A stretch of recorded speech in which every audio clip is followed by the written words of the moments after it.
শহীদদেরকে আমরা কোনো দলের সম্পত্তি বানাতে চাই না। এই শহীদরা জাতির সম্পদ, এই শহীদরা আমাদের শ্রদ্ধার পাত্র, এই শহীদরা আজীবন আমাদের জাতীয় বীর।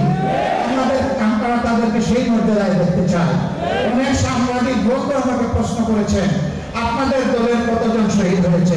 আমি বলেছি, আমরা মজলুমের দলে সামিল হয়ে যারাই শহীদ হয়েছে তারা সকলেই আমাদের দলে, তারা সকলেই 18 কোটি মানুষের দলে। অতএব তাদেরকে আমরা দলীয় সম্পদ বানাতে চাই না। আমরা আল্লাহর উপর ভরসা করে সিদ্ধান্ত নিয়েছিলাম, যে কয়টা শহীদ পরিবারের সন্তান পাবে সেই কয়টা শহীদ পরিবারে জামাত ইসলামে পৌঁছে যাবে ইনশাআল্লাহ। আমরা গিয়ে তাদের ভাগ্যের পরিবর্তন করতে পারবো না, গিয়ে শুধু বলবো আমরাও আপনার পরিবারের সদস্য। গিয়ে শুধু বলবো এখন থেকে বাকি জিন্দেগি আমরা একই সাথে সুখ দুঃখের অংশীদার।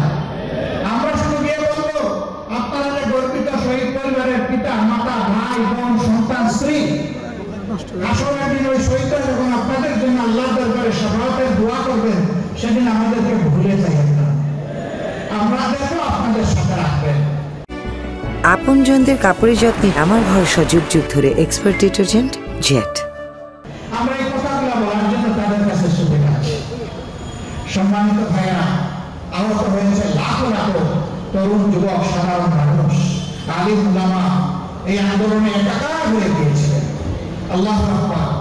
আমরা তাদের সকলের কাছে যেতে পারিনি বলে দুঃখিত, কিন্তু আমরা আমাদের স্থানীয় সবগুলো সংগঠনকে বলেছি, যেখানে আমাদের সন্ধান পাবেন সেখানেই চলে যান, ওর কপালে চুমু দেন, ওর জন্য দোয়া করেন, আল্লাহ যেন তাকে শিকার নিয়ে আমরা দান করেন, সে যেন সুস্থ হয়ে উঠে এই জাতির জন্য আবার লড়াই করতে পারে।